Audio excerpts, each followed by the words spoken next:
mais um pouquinho, jamais eu antes de falar, como tu és maravilhoso, tua presença alegrou este lugar. Eu Rodrigo para fazer a chamada. Aleluia. Bendito é o teu nome, Senhor. Só os irmãos da paz do Senhor, então, mais uma vez. Amém. Não fala aqui. Vamos fazer a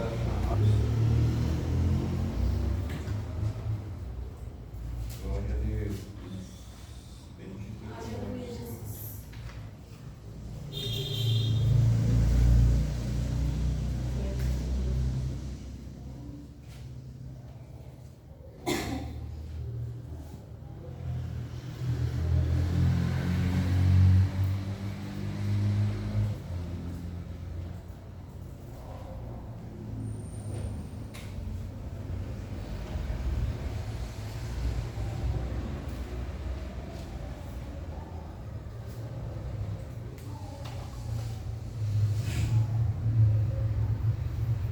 Aldo, Presente.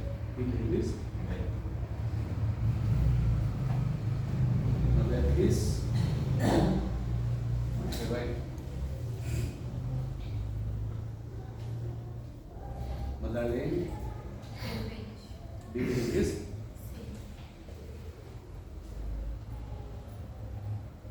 Mãe Valinho,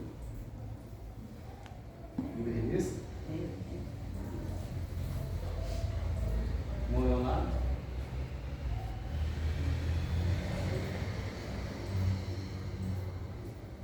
Mão Mateus, Presente. Beatriz, Sim. Rodrigo, Beatriz, deixa ele igual. Solange Camargo, Sim, senhor. Solange Oliveira, Sônia, Presente. Beatriz, Sim. Valdemir,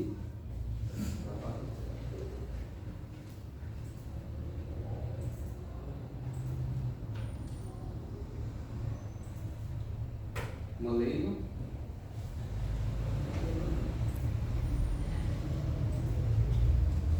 Vanessa, Beatriz, Lucas, Presente. Beatriz, Sim. Mãe Eliana, Presente. Beatriz, Sim. está chamado, irmãos. Essa direção para Mãe Valinho, conhecida como Fó.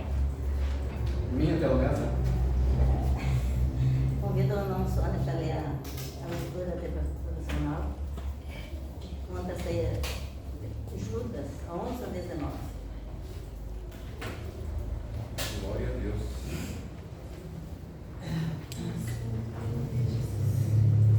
Todos os irmãos da paz, amém?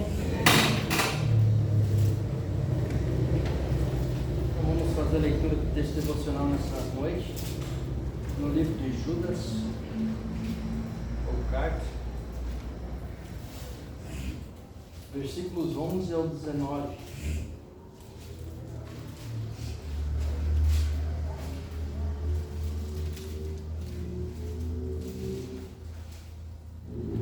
Amém? Ai deles, porque entraram pelo caminho de Caim e foram levados pelo engano do prêmio de Balaão e pereceram na contradição de Corá. Estes são manchas em vossas festas de fraternidade, banqueteando-se convosco e apacentando-se a si mesmos sem temor. São nuvens sem água, levadas pelos ventos de uma para outra parte. São como árvores murchas, infrutíferas, 2 vezes mortas, desarraigadas. Ondas impetuosas do mar que escumam as suas mesmas abominações, estrelas errantes para os quais está eternamente reservada a negrura das trevas. E destes profetizou também Enoque, o sétimo depois de Adão, dizendo: Eis que é vindo o Senhor com milhares de seus santos, para fazer juízo contra todos e condenar dentre eles todos os ímpios, por todas as suas obras de impiedade que impiamente cometeram, e por todas as duras palavras que ímpios pecadores disseram contra ele. Estes são murmuradores, queixosos de sua sorte, andando segundo as suas concupiscências, e cuja boca diz coisas muito arrogantes, admirando as pessoas por causa do interesse. Mas vós, amados, lembrai-vos das palavras que vos foram preditas pelos apóstolos de nosso Senhor Jesus Cristo, os quais vos diziam que, no último tempo, haveria escarnecedores que andariam segundo as suas ímpias concupiscências. Estes são os que causam divisões sensuais que não têm o Espírito. Amém? Obrigada. Então vamos passar para o texto lá. Vou ler o primeiro, depois uma sequência. Porque se introduziram alguns que já antes estavam escritos para este mesmo juízo, homens ímpios que convertem em dissolução a graça de Deus e negam a Deus, o único dominador, o Senhor nosso Deus. Judas, verso 4. 1, 2, 3. Porque se introduziram alguns já antes estavam escritos para este mesmo juízo, homens ímpios que convertem em dissolução a graça de Deus e negam o único dominador, o Senhor nosso Jesus Cristo. Judas, verso 4. Verso 4. Agradeço pela oportunidade e pela confiança por nós estar na aula de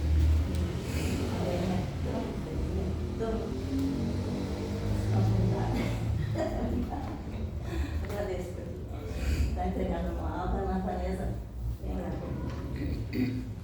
Aleluia.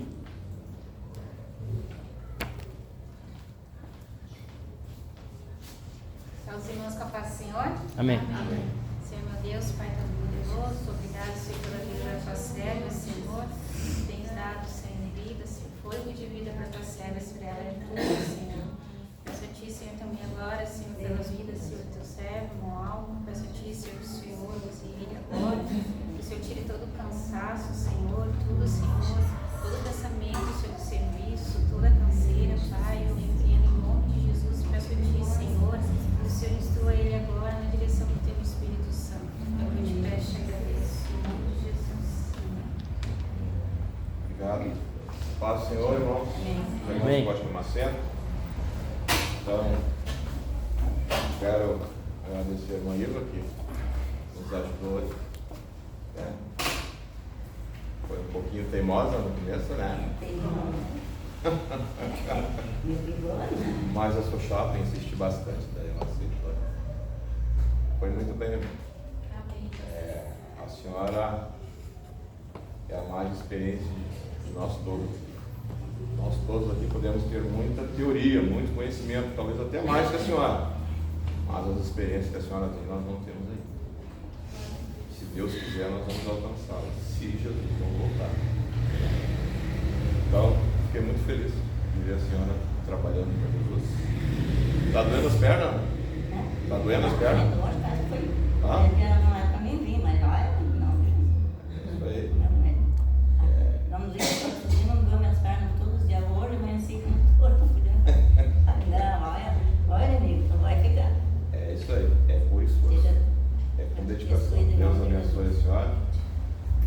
Já anuncio na próxima aula, então, é o diácono Rodrigo, que vai ser o professor da aula de número 5, eu não estou sem revista, o título aí, alguém poder ler para nós. E quem vai dirigir o culto vai ser o irmão Lucas, na próxima segunda-feira. É a de número 5. liberalismo e neoliberalismo, prejuízo à ortodoxia. Meu Jesus, cada nome de lição parece uma receita de remédio, né? Então a gente está procurando aí, dentro do que a gente conversou algumas vezes no final do ano, de integrar mais as pessoas, dar oportunidade, as pessoas vão se desenvolvendo. Lembro que da onde nós viemos em Evangelho, quando a gente começou a pregar a palavra, era 5 minutos, depois virou 10 minutos, e hoje, se deixar e não puxar o casaco da gente, a gente vai arrumar mas é assim que a gente começa a pegar a experiência, a desenvoltura, mas precisa se preparar para 5 ou para 10 minutos, sempre estar preparado para servir a Deus. Então, o texto base da nossa lição está em Judas capítulo 1, versículo 20 ao 25. Eu vou ler o primeiro, se os irmãos puderem nos ajudar, por gentileza, vão lendo os versículos seguintes. Mas vós, amados, edificando-vos a vós mesmos sobre a vossa santíssima fé, orando no Espírito Santo. Conservai-vos a vós mesmos no amor de Deus, esperando a misericórdia de nosso Senhor Jesus Cristo para a vida eterna. Apiedai-vos de alguns, usando de discernimento, e salvai alguns do temor, arrebatando-os do fogo, levando até a única entrada da carne. Ora, aquele que é poderoso para nos guardar de tropeçar e apresentar-nos irrepreensíveis com alegria perante a sua glória. A único Deus sábio, Salvador nosso, seja glória e majestade, domínio e poder, agora e para todos sempre. Glória a Deus. Introdução. O título dessa aula é Livre Graça, o engano ultramoderno. Ou também, se for pesquisar, pode achar graça livre, né? E aí já teve um avanço disso semelhante, que aí é a hipergraça. E assim as coisas vão se remodelando, pegando nomes diferentes, agregando mais outras coisas. Mas hoje é sobre livre graça. Introdução. Nesses últimos dias, seitas e doutrinas falsas vêm contaminando as doutrinas bíblicas da salvação em Cristo. Falsos mestres, falsificadores da palavra de Deus, têm ingressado nas igrejas, inclusive doutores, distorcendo as escrituras. A teologia da livre graça é uma dessas falsas doutrinas, pois sua crença sem compromisso e certeza de salvação, sem ação, são as características principais da versão do Evangelho conhecida como livre graça. Trata-se, porém, de uma perspectiva antibíblica, anti-evangélica e subcristã. Então, na introdução aqui, eu destaco o primeiro parágrafo, onde ele vai falar que nos últimos dias, seitas, doutrinas, falsos mestres, Judas capítulo 1, ou capítulo único, né? Versículo 3, 4 e 12, quem achou pode ler para nós. E o outro ache 2 Pedro capítulo 2, versículo 1 ao versículo 3. Judas capítulo 1, versículo 3, 4 e 12. Amados, quando empregava toda diligência em escrever-vos acerca da nossa comum salvação, foi que me senti obrigado a corresponder convosco, exortando-vos a batalhares diligentemente pela fé que uma vez por todas foi entregue aos santos, pois certos indivíduos se introduziram com dissimulação, os quais, desde muito, foram antecipadamente pronunciados para esta condenação, homens ímpios, que transformam em libertinagem a graça de nosso Deus e negam o nosso único soberano e Senhor, Jesus Cristo. O outro é qual versículo? 12. Estes homens são como rochas submersas em vossas festas de fraternidade, banqueteando-se juntos sem qualquer recato, as coisas que a si mesmos se apacentam, nuvens sem água impelidas pelos ventos, árvores em plena estação dos frutos, destes desprovidas, duplamente mortas, desarraigadas. Meu Deus, pesada essa palavra, né? Mas, ao que a introdução aqui, o autor da revista está dizendo, está traduzindo nada mais, nada menos do que este conteúdo bíblico que está escrito no livro de Judas, né? E está falando de pessoas que estão conosco, ou estavam conosco, que saíram de dentro de nós, de dentro da igreja, e foram de alguma forma desvirtuando seus pensamentos, o seu entendimento sobre a palavra. Normalmente, irmãos, igrejas ou pastores e pregadores que seguem esta doutrina da livre graça, eles não são de igrejas renomadas, né? Por exemplo, igrejas batistas, Assembleia de Deus, igrejas que têm um ministério forte. São pessoas que saem muitas vezes de dentro destas igrejas, que não conseguem colocar as suas ideias, desvirtuar a sã doutrina, e eles vão abrir ministérios para si. No Brasil tem alguns pregadores aí, eu não vou falar nomes, mas se vocês aconselham que vá buscar o nome dessas igrejas, você não vai encontrar lá Batista Conservadora, Assembleia de Deus, Deus e Amor. Você não vai encontrar nenhuma igreja que busca estar mais próximo e viver a palavra do Senhor, né? Então é mais ou menos isso que Judas está falando aqui, né? Mestre, falsificadores que vão sair do meio de nós, né? E o que mais que ele fala ali, que são pedras, são rochas que são escondidas, né?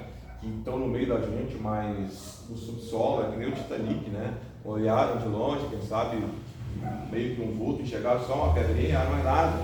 E quando vê, estava escondido na parte de baixo uma grande pedra de gelo que acabou causando uma grande tragédia. Que a gente fique atento não às coisas que são aparentes, mas às coisas que vêm com sutileza e estão escondidas. Que a gente tenha o discernimento e a revelação do Espírito Santo para ficar sempre atento, sempre com radar. Não, o melhor, aquilo que fica embaixo na água é o sonar. Sempre ficar com o sonar ligado, se tem algum obstáculo, se tem alguma coisa que a gente precisa desviar, que a gente precisa vencer, porque a gente não pode se contaminar com coisas que não vão nos conduzir para o céu. Então a gente precisa ficar sempre atento. Quem achou 2 Pedro, por favor? 2 Pedro 2. Capítulo 2, versículo 1 ao 3. Olha o que Pedro vai dizer. Pode ler. Assim como no meio do povo surgiram falsos profetas, assim também haverá entre vós falsos mestres, os quais introduzirão dissimuladamente heresias destruidoras, até o ponto de renegarem o soberano Senhor, que os resgatou, trazendo sobre si mesmos repentina destruição. E muitos seguirão as suas práticas libertinas, e por causa deles serão infamados o caminho da verdade. Também, movidos por avareza, farão comércio de vós, com palavras fictícias. Para eles, é juízo palavrado, a longo tempo não tarda, e a sua destruição não dorme. Glória a Deus. Então, Pedro está falando, Judas está falando, e o que é importante a gente salientar a respeito disso, a gente precisa combater isso com a palavra do Senhor, né?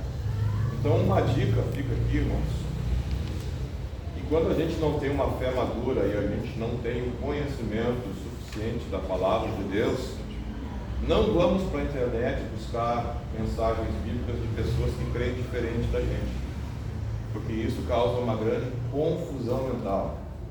É o que Pedro está dizendo, né? E muitas vezes essas pregações tortuosas, elas vão tirando pessoas do caminho correto da palavra do Senhor e vão levando para esses lugares, para essas igrejas, em que vai trazer uma falsa e aparente salvação, quando na realidade não tem um respaldo bíblico que sustente essa fé e que ampare essa fé para que ela tenha convicção da sua salvação. Amém? Então, existem muitos pregadores por aí, tem uns que a gente gosta de olhar às vezes, mas se não tem maturidade, não tem conhecimento, não busque este conhecimento, porque ele vai causar confusão e não vai trazer convicção para você. Tá bom, irmãos? Essa é uma dica que nem disse o apóstolo Paulo, isso falo eu, não é doutrina, mas é um conselho dos irmãos que costumam buscar aí aprendizado das Escrituras na internet, através de mensagens, enfim. Então busque alguém em linha com aquilo que você tem aprendido. Está em dúvida, tem um encarregado da congregação, busque ele vai te trazer o entendimento da palavra. Certamente, se ele tiver dificuldade, ele vai orar, Deus vai revelar a ele, porque ele é o responsável aqui, Deus tem compromisso com ele também, e ele vai trazer então a revelação da palavra para nós todos. Não busque fora aquilo que tem dentro de casa. Amém? Glória a Deus. Tópico 1, a origem do movimento da Livre Graça. A partir do momento que os irmãos quiserem falando aí, contribuindo, os irmãos podem ajudar. A origem do movimento, então, ele vai falar que foi no seminário teológico em Dallas, né? Esse seminário, se não me falha a memória, era da Batista também, tradicional, se não me engano. Nós somos conservadores. Tradicional, conservador. Tradicional segue tradições, segue costumes, segue as coisas que eles entendem. Conservadora segue a palavra, certo? Nós não conservamos o modismo, nós conservamos a palavra. Tem ali o nome no tópico 2, o fundador do movimento, né? Zane Hodgins, acho que é esse que é o nome dele, foi um professor por 27 anos, então, aí nesse seminário. E partiu dele, então, essa teologia da graça livre, né? Que é uma visão a respeito da soteriologia, que é o estudo da salvação, certo?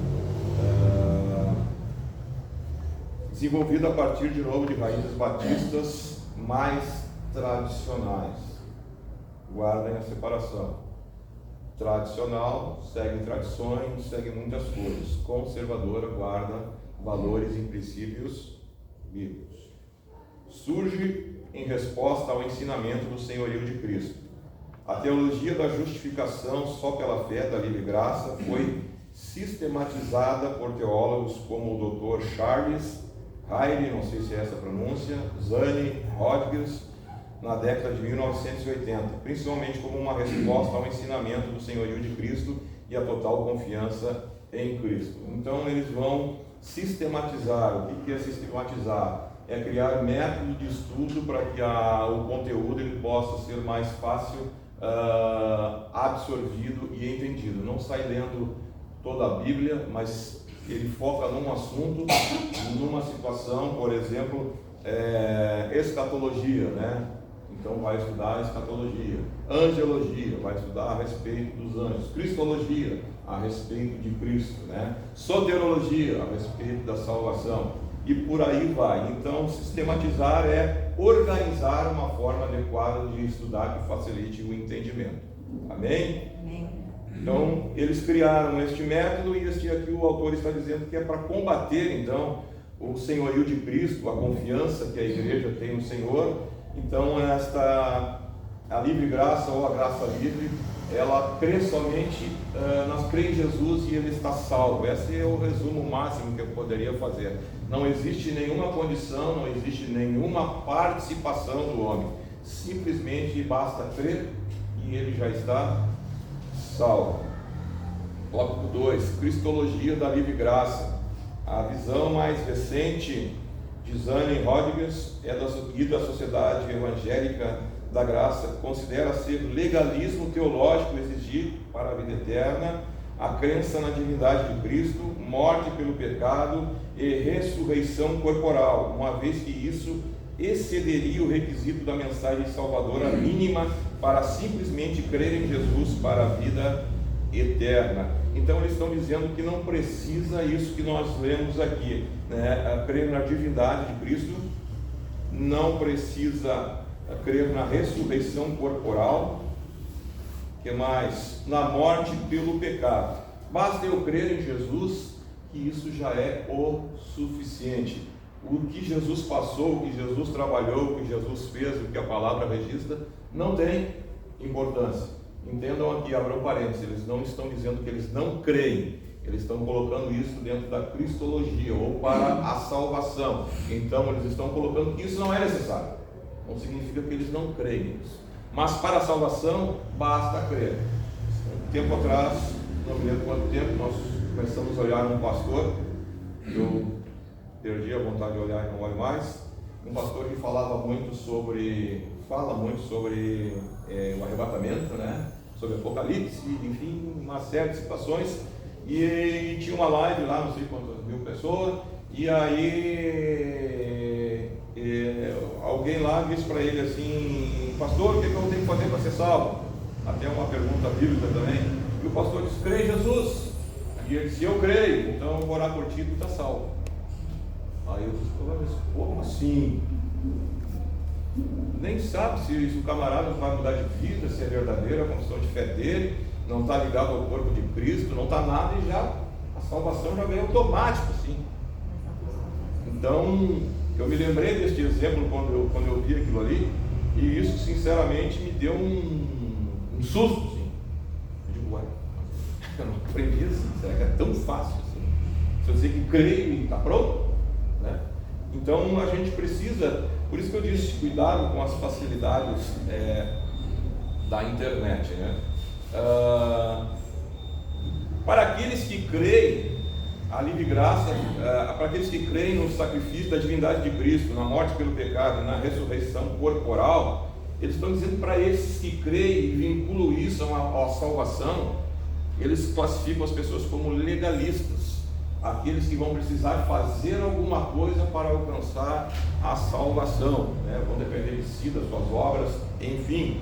Então eles desqualificam o resto das coisas para defender a sua tese, que é somente pela fé e nada mais importa. Basta crer, uma vez salvo, sempre salvo, e esta é a definição. Em Lucas capítulo 18, versículo 11 ao 14, Jesus vai trazer um exemplo lá que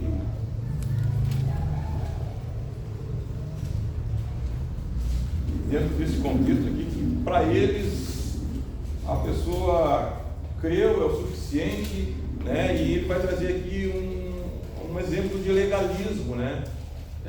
Vamos ver aqui se eu acho aqui, 18, capítulo 11 ao 14.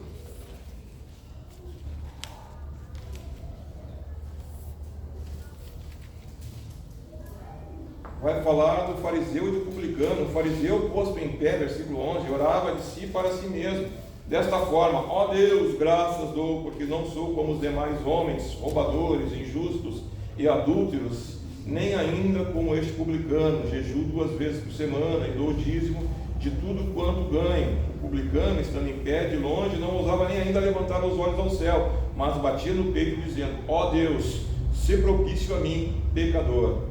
Digo-vos, isso Jesus dizendo, que este desceu justificado para a sua casa, e não aquele, porque todo aquele que se exalta será humilhado, mas o que se humilha será exaltado. Ou seja, aqui está um exemplo de legalismo. Ele estava orando para si mesmo, o texto diz, se autovalorizando, né, defendendo aquilo que ele fazia, para se colocar então numa posição de justo, de alguém que era aceito por Deus. Mas aqui Jesus está dizendo que não é essa a essência, que não é essa a verdade. Aquele que se humilha, que reconhece, que sabe quem é, que depende de Deus, é esse que vai ser justificado, é esse que vai depender de Deus. Então Jesus aqui traz um breve exemplo a respeito da questão do legalismo. Ainda nesse tópico ali, você vai achar em João capítulo 3, versículo 16, capítulo 5, versículo 24, capítulo 6, versículo 47, capítulo 11, versículo 25 ao 27. São textos que, então, esses ensinadores da livre graça, eles usam como base para defender a sua tese, para defender a sua doutrina, né? E Jesus muitas vezes vai dizer que, né, se tu crer, tu está salvo, né? Mas a gente precisa entender a salvação não como algo instantâneo, mas a salvação ela é um processo. O dizer sim para Jesus é o start, mas depois existe todo um processo, todo um caminho a ser seguido. Já para a livre graça não, disse sim, está salvo e acabou o assunto e não precisa de mais nada. Até aqui os irmãos estão conseguindo entender? Querem comentar alguma coisa? Então eles dizem que não precisa a respeito da divindade de Cristo, né? Todas as profecias do Antigo Testamento, elas estavam sendo canalizadas, direcionadas para o Yeshua HaMashiach, para Jesus Cristo, para o ungido, para o Messias, para aquele que seria enviado. Isaías vai profetizar que ele ia sofrer, que ele ia ser maltratado, ia ser homem de dores, etc, etc, etc. Então eles desqualificam isso e não acham que é necessário reconhecer isso dentro do processo de salvação para as nossas vidas. Mas a Bíblia diz que Deus amou o mundo de tal maneira que Deus deu o seu Filho. Então nós precisamos reconhecer isso, que a nossa salvação não é crer, ela teve um preço. E esse investimento quem fez foi Deus. Então não basta eu dizer assim, eu creio e não importa o que Jesus passou, o que Jesus fez, simplesmente aconteceu do nada e eu estou salvo. Não é assim. Nós cremos que teve um preço, que teve um agir, que teve um processo. E se o Espírito nos capacitar, eu quero desenvolver isso para que a gente possa entender que eu creio, mas eu creio dentro de um processo que eu vou sendo estabelecido, a minha salvação vai sendo concretizada. Jesus vai dizer que aquele que perseverar até o fim será salvo. A Bíblia também vai dizer que o melhor das coisas não é o seu começo, é o seu final. Então não adianta eu começar bem e terminar mal. O ideal é começar bem e terminar bem. Mas se tiver que haver uma preferência, eu tenho que terminar bem na presença do Senhor.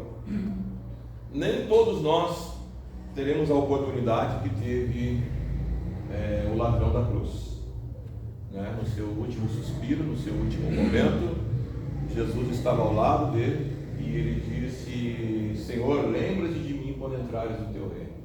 Primeiro ele reconhece a sua condição de pecador e ele vai se arrepender. Ele vai dizer para o outro que estava xingando Jesus, criticando Jesus, ele vai dizer: olha, esse aí mal nenhum fez, mas nós estamos aqui porque nós somos culpados pelos nossos pecados, pelo que nós fizemos.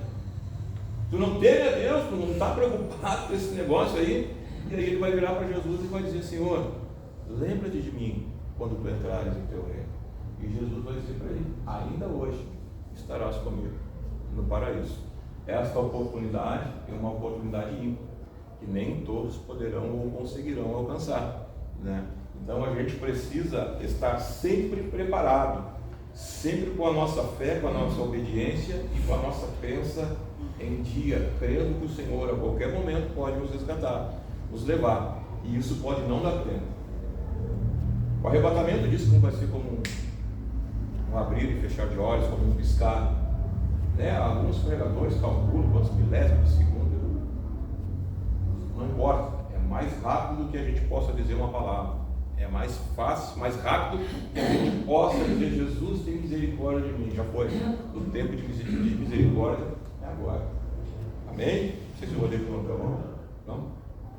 Mas para vocês terem uma ideia sobre a divindade de Cristo, Mateus capítulo 3, versículo 1 em diante, vai falar de Jesus se batizando. Então quando Jesus vai sair das águas lá, vem o Espírito Santo sobre ele em forma corpórea de pomba, e vem uma voz do céu, o Pai testificando: eis o meu Filho amado, em quem eu me comprazo, ou em quem eu tenho prazer. Então o Pai testificando a respeito de Jesus. Jesus no Evangelho de João, no capítulo 17, versículo 4 e 5, ele vai dizer, vamos ler aqui porque eu não me lembro de cor esse aqui, Evangelho de João, capítulo 17, versículo 4 e 5, ele vai dizer assim: eu te glorifiquei na terra, consumando a obra que me confiaste para fazer, e agora glorifica-me, ó Pai, contigo mesmo, com a glória que eu tive junto de ti, antes que houvesse mundo. O Pai testificou do Filho, o Filho está dizendo que é Filho de Deus e que Ele é eterno, com a glória que me deste antes da fundação do mundo. Depois, agora vem os discípulos, capítulo 16 do Evangelho de Mateus. Eles vão lá e perguntam, Jesus pergunta: o que dizem os homens que eu sou? É Elias, que é profeta, que é isso, que é aquele, que é João Batista, que ressuscitou, enfim. E agora ele vai perguntar para os discípulos: de vós, quem dizeis que eu sou? E aí Pedro vai dizer: tu és o Cristo, o Filho do Deus vivo. Então Cristo, ou Pedro, reconhece a divindade, que Jesus era Deus. E aí Jesus vai dizer para ele: olha, não foi O homem não foi carne, não foi ninguém que te revelou, mas foi o meu Pai que está no céu. Então quem não tem o Espírito, ou quem já anulou a voz do Espírito na sua consciência, ele interpreta aquilo que ele quiser a respeito de Jesus. Mas nós, igreja, em que o Espírito Santo está no comando, Jesus é Deus. Glória a Deus, Jesus é Deus. Você conseguiu entender isso? Agora veja que tremendo que é o seguinte, irmão, até os demônios sabem que Jesus é Deus. Mateus capítulo 8, versículo 25, se não me falha a memória, que a minha letra aqui é meio complicada. Jesus vai lá com o gadareno, e o gadareno quando vem, quem achou aí? Acho que lê para mim, Mateus capítulo 8, versículo 25. Vai ver a resposta. 8, 25. E aí? Acho que não é. É no Mateus 29. Eis que gritaram: que temos nós contigo, ó Filho de Deus? Vieste aqui atormentar-nos antes do tempo? O Pai disse que ele era Deus, o Filho disse que era Deus, Pedro pelo Espírito disse que era Deus, e até os demônios disse que ele era Deus. Então, irmão, está todo mundo testemunhando a divindade de Cristo aqui. Mas como assim? Será que o demônio sabia que ele era Deus? Sim, o demônio é Espírito. O demônio antes de cair estava, e Jesus antes da fundação do mundo estava. Então eles conheciam Jesus, eles sabiam quem era Jesus. Então quando esse demônio fala, ele não está mentindo, ele não está enganando, ele sabia verdadeiramente que Jesus é Deus. Glória a Deus. Seguimos em frente. A morte pelo pecado. O Filho do Homem veio para servir e dar a sua vida em resgate por muitos. Aí me ocorre uma situação. Se é só pela fé, e eu não creio que é necessário eu reconhecer e entender a morte de Jesus pelos meus pecados, como é que eu vou alcançar a salvação? Se a Bíblia está dizendo que eu sou culpado, que eu sou pecador, que homem nenhum conseguiu pagar o preço, suprir a necessidade do pecado diante de Deus, para que a sua justiça fosse satisfeita, porque a Bíblia diz que o homem que pecar, ele vai morrer. Aquele que pecar, ele vai morrer. Então como é que a gente consegue excluir na nossa salvação a crença pela morte do pecado, que ela foi necessária? A morte substitutiva de Cristo na cruz do Calvário por nós. Como eu posso desassociar isso no projeto de salvação? Eu não tenho como desassociar isso. Isso está grudado, está conectado, é intrínseco, não tem como tirar, não tem como separar. Eu não tenho como ser salvo se Cristo não morreu por mim, se eu não reconhecer, se eu não confessar isso, irmão. Isso não tem importância. Claro que tem importância, irmão. Pessoas que não creem nisso, não colocam isso dentro do projeto de salvação, estão perigando nem serem salvas, nem terem convicção da sua salvação, porque Cristo morreu no nosso lugar. Era para nós ter morrido por causa dos nossos pecados, era para nós ir por um destino diferente do céu que agora já está nos proposto, e já está escrito o nosso nome no livro da vida, e que nós devemos perseverar até o final. Então veja que tremendo que absurdo é esse negócio, que parece que cega o entendimento das pessoas, e as pessoas querem criar doutrinas vazias que não se sustentam em si só, ou por si só. Então, irmão, se eu não reconhecer a morte de Cristo pelo pecado da humanidade, não tem salvação para ninguém. Se Cristo não morreu, se isso não teve valor, não tem salvação, porque nós continuamos em pecado e continuamos sendo inimigo de Deus. A Bíblia vai dizer que um ato simbólico e transmitindo uma verdade eterna, quando lá no jardim do Éden o homem peca e é expulso da presença de Deus, quando Jesus morre e ele diz está consumado, lá no templo tinha um véu que fazia a separação, que ninguém podia entrar a não ser o sumo sacerdote uma vez por ano, e a Bíblia vai dizer que o véu do templo ele vai rasgar de cima a baixo, representando que o próprio Deus providenciou a solução para os problemas do pecado. Abriu-se o véu, ninguém mais agora depende de um sacerdote. Agora Pedro vai dizer que nós somos o sacerdócio real, propriedade exclusiva de Deus. Então o pecado que separava, que está vinculado, conectado à nossa salvação, ele não pode ser descartado, ele tem que ser valorizado. Jesus morreu por nós, e nós só somos salvos porque Jesus pagou o preço pela nossa salvação. Amém? Os irmãos concordam com isso? Amém. A ressurreição, que eles também dizem que não é necessário para a salvação. Olha, Cristo foi a primazia, foi o primeiro, o exemplo que Ele deixou, Ele seguiu nessa terra, irmãos, e nós vamos seguir o mesmo caminho.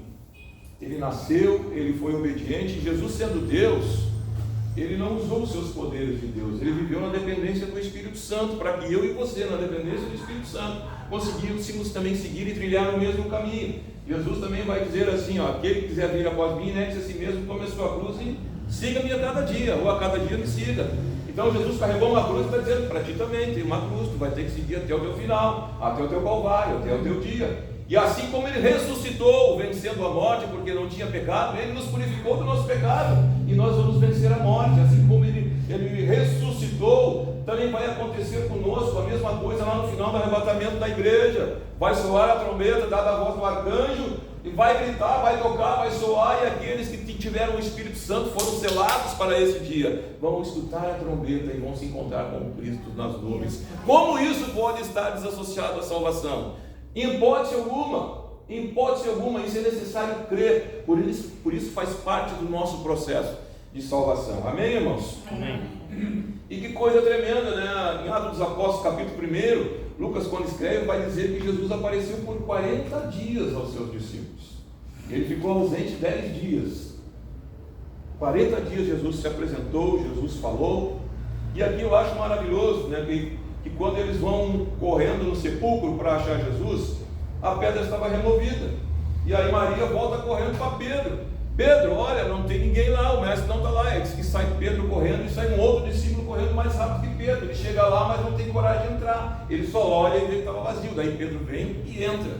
E aí eles guardam e veem aquilo ali, e depois eles voltam, rasgando entre si. Mas Pedro foi no endereço errado, porque Jesus já tinha dito para eles, olha, eu vou adiante de vocês para Galileia. E Pedro foi para o sepulcro. Está errado, Pedro, foi para o lado errado. Eu tenho que ir para Galileia, Jesus já ressuscitou, glória a Deus, bendito é o nome do Senhor. Aleluia. Então ele aparece para Maria Madalena, ele aparece para Maria, ele vai lá onde os discípulos estão reunidos, está faltando Tomé, ele aparece de novo lá para dar uma chance para Tomé. Os discípulos a caminho de Emaús estão indo embora para casa, parece que estavam desistindo da cruz. Jesus vai atrás dele, já tendo ressuscitado. Agora os discípulos vão pescar no mar da Galileia. Jesus vai atrás dele no mar da Galileia, reúne todo mundo, e todo mundo está ali no monte olhando o Senhor subir. E aí os anjos vão dizer para ele, por que vocês estão olhando para o céu? O Jesus, esse que vocês viram subir, ele vai descer do mesmo modo, ele vai voltar nas nuvens do mesmo jeito. Bendito seja o nome do Senhor. Como vamos desassociar isso da nossa salvação? É impossível. É impossível que quem não associa a salvação à ressurreição possa crer para onde vai depois. O que vai acontecer com ele? Se não teve morte, expiação pelo pecado, se Cristo não morreu pelo pecado, não está vinculado à salvação, como é que ele vai ser salvo sendo inimigo de Deus por causa do pecado?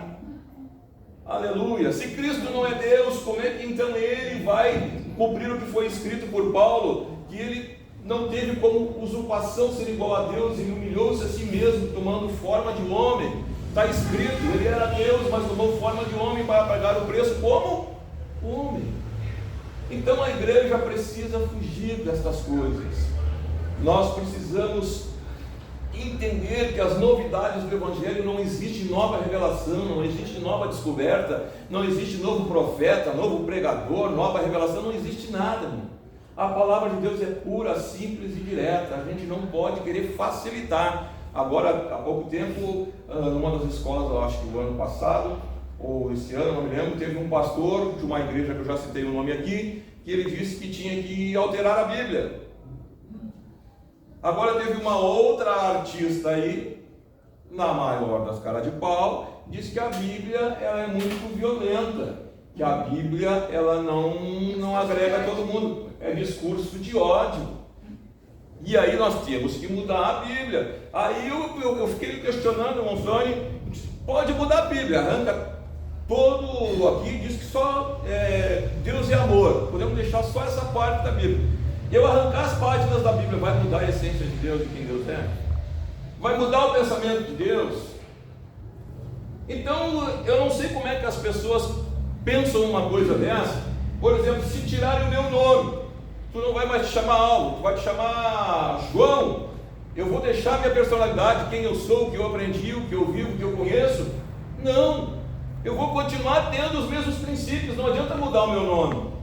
Então a mesma coisa, não adianta arrancar a página, Deus não vai se submeter a essas coisas, somos nós que temos que nos submeter a Deus. Então os homens ficam criando facilidades para engodar as pessoas, trazer, encher a igreja, sei lá o que, qual é o interesse, achando que estão colocando as pessoas no céu. Pelo contrário, estão cauterizando a mente das pessoas para que o evangelho genuíno que produz salvação possa fluir no coração dessas pessoas. Pode falar, irmão. Essa semana passada eu vi uma chamada que essa pessoa que falou que tinha que atualizar a Bíblia, né? Ele deu uma entrevista num canal lá que eu assisto. Aí eu fui escutar hoje a entrevista dele, né? E aí o entrevistador perguntou para ele, tu acha que foi mal interpretado? Ele disse, não, foi mal interpretado, né? Tá, então tu mudaria? Tu falou, eu usaria a palavra diferente, as pessoas não me conhecem, entenderam mal. Eu diria que não é atualizar a Bíblia, mas atualizar a maneira de interpretar a Bíblia, né? Aí o entrevistador deu uma apertada ali, tá, mas como assim? Dá um exemplo, né? Ele, tu tem que pegar e entender que a Bíblia, ela não fala ali a respeito de querer trazer a doutrina de lá para os tempos de hoje. Ela é diferente, nós vivemos tempos diferentes, né? Então não pode... o que a gente tem que ter é o relacionamento, é o viver, a vida prática, né? E daí o autor tá, sem a doutrina, como é que ele vai saber qual é a vida prática que tu tem que ter? Ele não, é diferente. E daí a gente olha assim que ele tem uma aparência bonita de é a prática, é o comportamento, né? É o comportamento. Mas sem a doutrina, como é que tu vai chegar no comportamento? E a palavra em vários momentos fala, conserva essa doutrina, né? Então ele tentou se explicar e ainda assim continuou com o mesmo problema da frase dele, né? Atualizar a interpretação não adianta. Se ele quer trazer para os dias de hoje a palavra sem a doutrina está ali. Doutrina é o que, né? É ensino, né? Ele quer trazer só um modismo, um modo de vida, então vai ser Rastafari, então, né? Esse mesmo pastor aí, eu ouvi algo absurdo que ele falou. Ele falou lá que naquela situação lá da mulher samaritana, ele falou de Deus, de asa vida. Tu ouviu? Ele falou em cunho sexual aquilo, né? Então os irmãos veem que a coisa está extremamente complicada. Talvez isso seja a questão mais difícil de ser combatida, né? Quando o diabo vem com batalha, com perseguição, para não sei o que, a gente sabe que aí a gente vai para o forte, a gente vai para a oração, a gente vai para o jogo. Mas quando começa a sair de dentro da igreja, começa a implodir de dentro para fora, é complicado. E a gente precisa tratar, a gente precisa orientar, buscar, conversar, interagir, né? E se não quiser mudar de pensamento, a porta da rua é serventia da casa. O que prevalece é a palavra, a sã doutrina, a santidade. A igreja não muda por causa das pessoas, as pessoas mudam por causa da igreja e da palavra de Deus. É isso que a gente tem que ter bem sério, né? Logo que eu assumi uma igreja, eu e minha esposa, eu ficava com muito medo de perder as pessoas. E a partir do tempo passando, eu descobri que eu tenho que ter medo e temer de perder a presença de Deus na minha vida, não perder as pessoas. Enquanto eu tiver compromisso com a palavra, se as pessoas estiverem junto comigo, onde eu estiver, na igreja onde estiver, glória a Deus. Agora, se não querem ter compromisso com a palavra, procura um lugar diferente. E eu sempre preguei e eu sempre disse assim, irmãos, eu me lembro em alto e bom som, esses dias o Espírito estava me lembrando, eu disse, o dia que eu deixar de pregar a palavra, a sã doutrina, ou eu começar a inventar moda, vai-te embora, porque eu já estou desviado, ou pede para me tirar daqui. Não fica ouvindo se eu estiver falando besteira para vocês.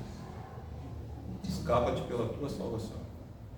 E é isso que a gente precisa, defender a palavra, a sã doutrina, a santidade, porque Deus tem compromisso com isso.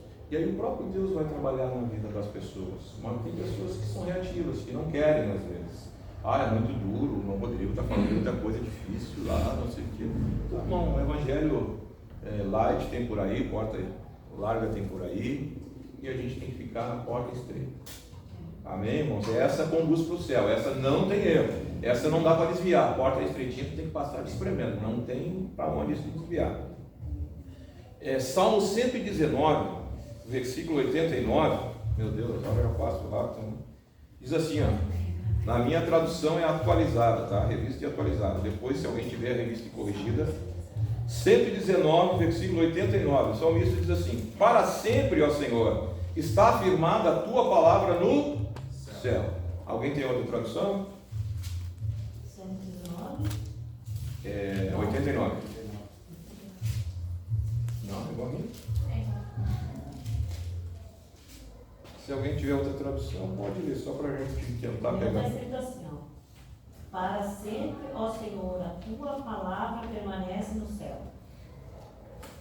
Amém, está firmada no céu, permanece no céu. Então, está vendo o que o salmista está dizendo aqui? Que a palavra original, que o primeiro exemplar das Sagradas Escrituras, o primeiro papiro, a primeira pedra, ou sei lá o que, está escrito na presença do Senhor, está gravado lá. Então o homem pode gerar quantas versões quiser aqui, o original está lá. Então, se a gente fosse ilustrar isso perante Deus, seria assim: pega uma versão e começa a ler um versículo aqui, Deus olha lá, mas não está escrito. Não está escrito assim. Ele pulou 2 versículos, irmãos. Ele pulou 2 versículos. Então não adianta arrancar todas as páginas, o salmista está dizendo, está escrito, está registrado lá. A versão original da palavra do Senhor está na presença dele. O homem pode mudar, mas Deus não vai mudar. A Bíblia diz que não há mudança no Senhor, nele não há sombra de variação. A Bíblia vai dizer que Jesus Cristo é o mesmo ontem, hoje e será eternamente. Então, irmãos, quem muda são as pessoas, a palavra não muda. Embora o homem ao longo dos tempos quer trazer novas traduções, novas revelações, novos ensinamentos. A palavra diz também que em Deus não há variação de mudança. Isso. Tópico 3, justificação só pela fé.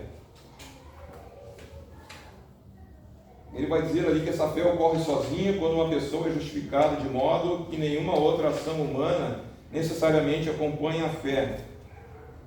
Justificado só pela fé. Eu não entendo como é que a pessoa pode ser justificada se não crê e não traz junto na salvação a morte de Cristo. Eu não entendo como é que a pessoa vai ser justa diante de Deus. Justificado é ser colocado numa posição de justo, não de devedor.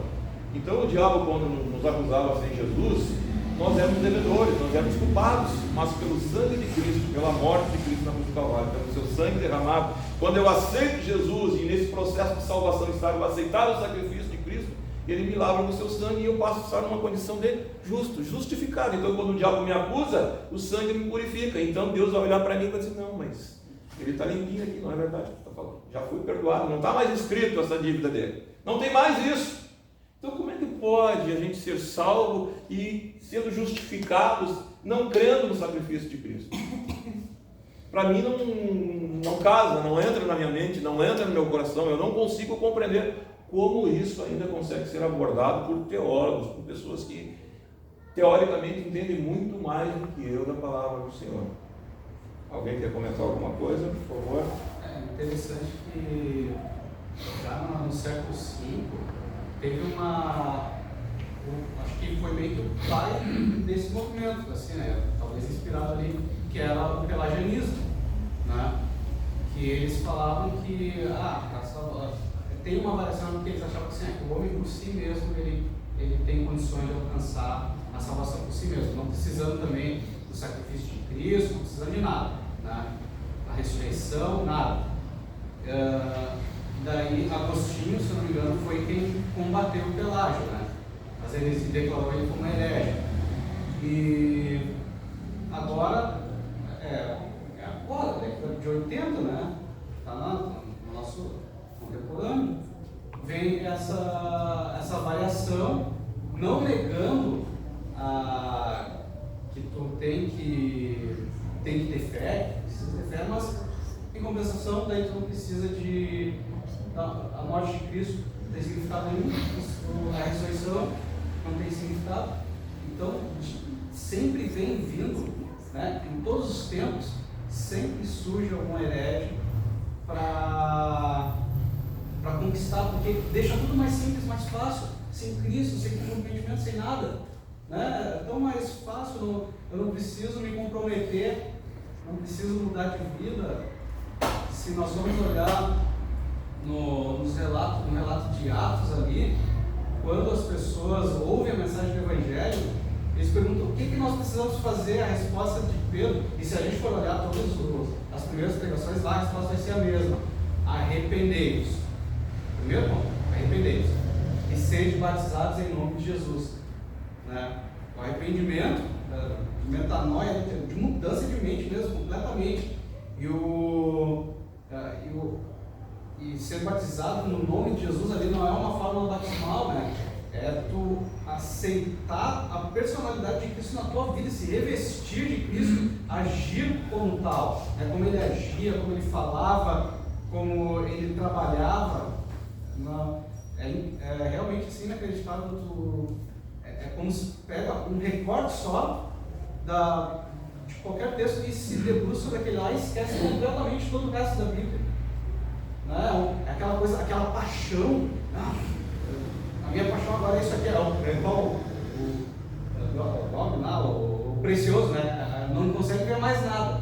Não consegue ver mais nada. É a regrinha aquela da, né? Texto fora de contexto vira pretexto. Então a gente precisa ficar atento a isso. Depois ele vai falar da fé salvadora, vai falar o que dizem os defensores da livre graça. Vamos pular essa parte aqui, que eles vão falar sobre fé ali, depois você lê, mas não muda nada dentro do contexto que a gente está falando. A fé salvadora é retratada como crer em uma pessoa. Ele vai trazer dados mais apurados e técnicos a respeito do grego, o que simboliza Deus, porque Deus amou o mundo de tal maneira que deu o seu Filho unigênito para todo aquele que nele crê, não pereça, mas tenha vida eterna. Depois, se você for ler ali, você vai ler que a livre graça, ela diz que aquele que nele crê, simplesmente isso. Mas no termo grego, que ele está trazendo uma explicação aqui, ele vai trazer que tem uma participação, a gente é se entregar, não é só crer, é se entregar, é estar junto, é participar, tá? Mas aí depois você lê isso aí.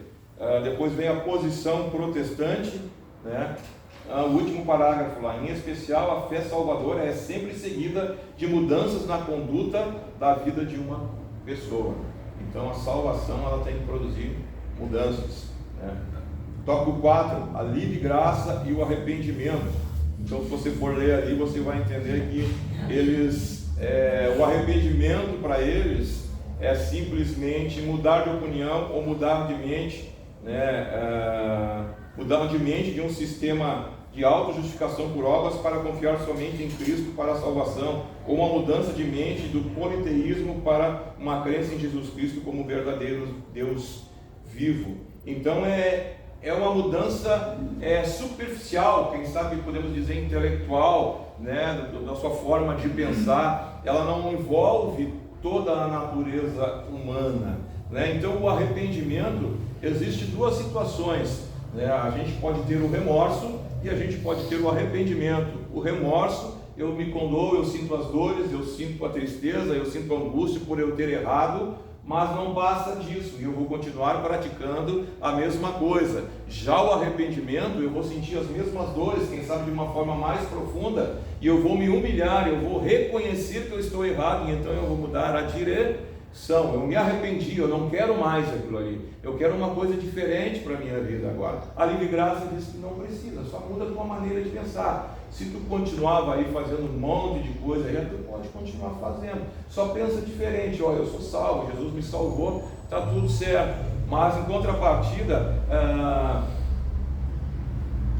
João Batista, no capítulo 3 do Evangelho de João, o diácono Rodrigo já falou, ele vai iniciar o seu ministério fazendo o que? Ele vai anunciar o caminho do Senhor.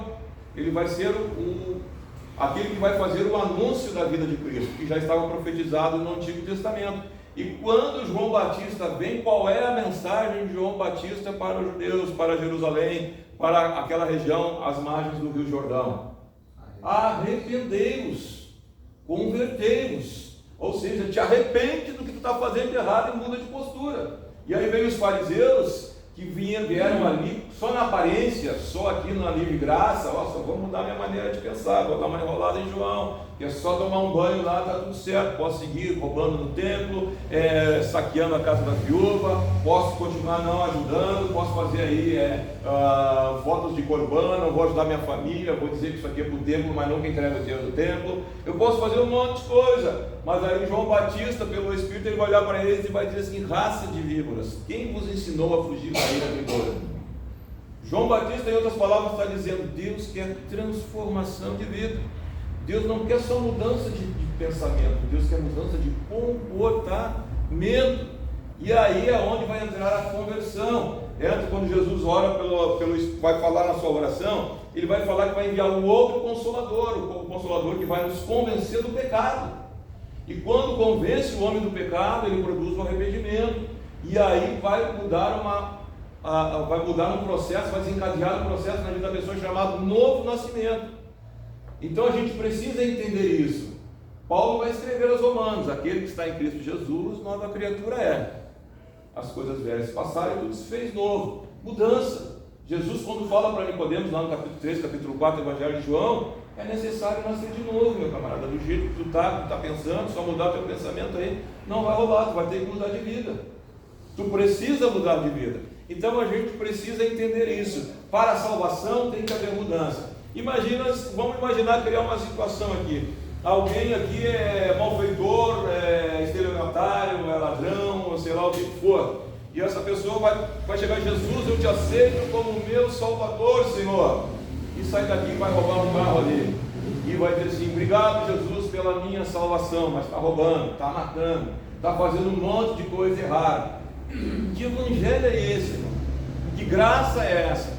Aí nós precisamos entender o que é a graça de Deus, seja livre graça, hipergraça, dê o nome que o homem quiser dar. A graça de Deus, ela não é para mim viver na libertinagem. A graça de Deus é uma fonte capacitadora para eu obedecer a palavra. Não é para eu andar de qualquer jeito, é para me dar graça para obedecer, para me converter, para mudar de vida. Então Paulo, quando pregava o Evangelho lá, estava com dificuldade. O que Deus disse para ele? Paulo, não vou te curar, Paulo, não vou resolver o teu problema, mas a minha graça te basta, porque o meu poder se aperfeiçoa na tua fraqueza. E aí Paulo entendeu a revelação: bom, a graça me capacita para eu vencer o obstáculo, para eu vencer a barreira, não é para eu abrir mão. Então Paulo disse assim: então eu vou me gloriar na minha fraqueza, para que em mim se aperfeiçoe, ou seja, mais derramado o poder de Deus, mais graça sobre mim. Outra coisa, Paulo vai fazendo uma comparação entre a lei e entre a graça. Ele vai dizer assim: aonde abundou o pecado, superabundou a graça. É daí que vem agora a hipergraça, que eles estão tirando isso, hiper, super, máximo, enfim. Mas Paulo está dizendo: superabundou o pecado. Onde abundou o pecado, a lei mostrava a transgressão, mas não perdoava, não resolvia o problema do pecado. Superabundou a graça, o investimento de Deus foi maior para quê? Para vencer o pecado. Não é para andar de qualquer jeito: me libertou do pecado e tu está livre, filhão, vai lá e vai para o mundo e faz o que tu quiser. Não, pelo contrário, a graça veio para nos manter conectados com Cristo, com a nossa vida no projeto de salvação, para ir até o final. Conseguimos entender isso? A gente se dá unção era consagração, mas a graça é a capacitação da parte de Deus para a vida da gente seguir caminhando na presença do Senhor. Então a livre graça, ela me ajuda a me livrar do pecado, mas ela me coloca numa condição de servo, de obediente a Deus. Como se fosse a graça do arrependimento. Sim, também a graça se move em nós e nós vamos nos arrepender.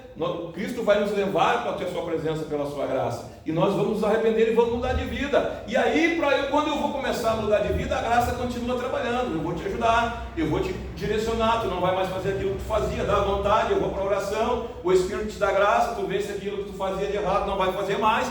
E assim, quando a gente vê, a gente está transformado, a gente está mudado. Eu já falei meu testemunho aqui. do casaquinho de terno marrom, bege, da calça cinza, do sapato colorido.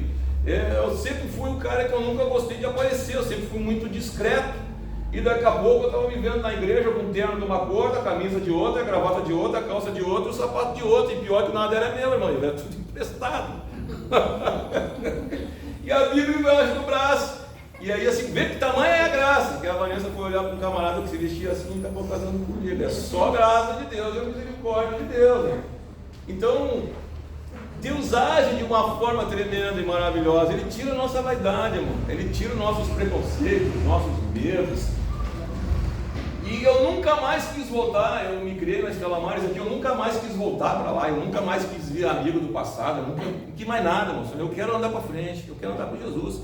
E eu ia no culto todo dia, irmão. Todo dia. Todo dia eu ia no culto. Numa congregação, na outra. E aí eu me lembro que Deus me deu um emprego numa campanha de oração na igreja também. E aí eu chegava de viagem, largava o caminhão na empresa. Toda sexta-feira eu corria para a igreja porque tinha um culto de libertação, sexta de tarde. Então eu ia no culto segunda, eu ia na terça, eu ia na quarta, eu ia na quinta, eu ia na sexta e ainda ia de tarde.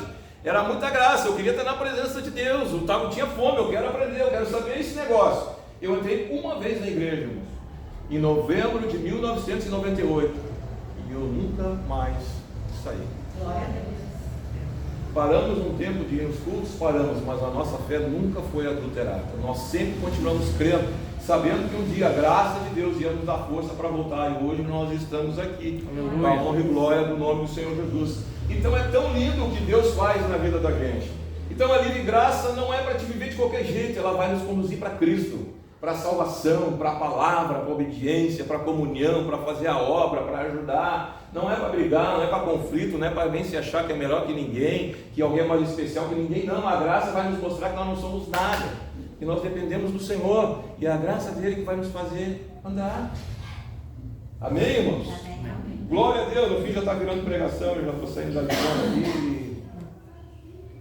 Enfim, eu acho que é por aí, irmãos, que nós vamos ficar. A livre graça garante salvação aos que se apostataram da fé. Isso aqui é importante só para finalizar. A livre graça vai dizer assim, uma vez salvo, sempre salvo. Tu pode andar do jeito que tu quiser. Eu meio que já misturei essa parte aqui. Então a livre graça, aceitei Jesus, estou salvo, posso andar do jeito que eu quiser, eu vou estar sempre salvo e não tem problema nenhum. É o que está escrito aqui, é o que está trazendo ao meu entendimento. Porque eu creio, se eu creio eu estou salvo. Não importa o resto que vai acontecer.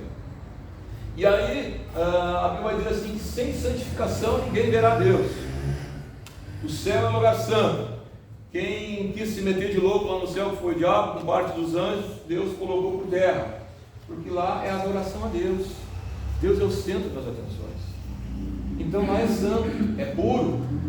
Tanto que os anjos não olham para Deus, eles ficam cobrindo seus pés, com duas voam e com duas tapam os seus olhos. Isaías capítulo 6. De tão santo que Deus é. Moisés pediu: Senhor, me deixa te ver. Não, Moisés, eu vou passar na fenda, mas tu vai ver pelas costas, mas só um pouquinho da minha glória. Glória a Deus. E aí eu me lembro de Jesus no monte da transfiguração com os seus discípulos. Se Moisés viu um pouquinho, os discípulos viram muito mais a glória de Jesus, porque ele se transfigurou e ele resplandecia, irmãos, ali na presença deles. Ali não era Jesus homem, ali era Jesus Deus, exalando, mostrando, demonstrando a glória. Agora um pouquinho da glória, irmão Lucas, a glória que ele tem lá no céu, a glória que ele tinha com o Pai antes da fundação do mundo. Bendito é o nome do Senhor, irmão. Então não tem essa, irmão. Está vivendo em pecado, está errado, não vai para o céu, vai para o inferno. Esse é o resumo da ópera. Palavras duras, mas é verdadeira, né? Palavras aí temperadas, às vezes tem que ser, mas quando vai apagando demais o ego das pessoas, as pessoas não sentem o impacto do que é a verdade. A verdade é você dita: está em pecado, não mudou de vida, está andando todo errado, tem um destino. Obedeceu a palavra, se converteu, está obedecendo a palavra do Senhor, se arrepende quando erra, o sangue purifica, vai para cima. E esse é o resumo da lição de hoje, e é o resumo da palavra de Deus. Com Deus não tem negócio, pode arrancar quantas páginas quiser arrancar da Bíblia. Deus continua sendo o mesmo. Amém? Vamos colocar de pé? Tem aquela multiforme graça também, né? Sim, também está escrito. Os irmãos passam aqui para nós orar. Até essa semana eu estava assistindo, escutando escutando, né?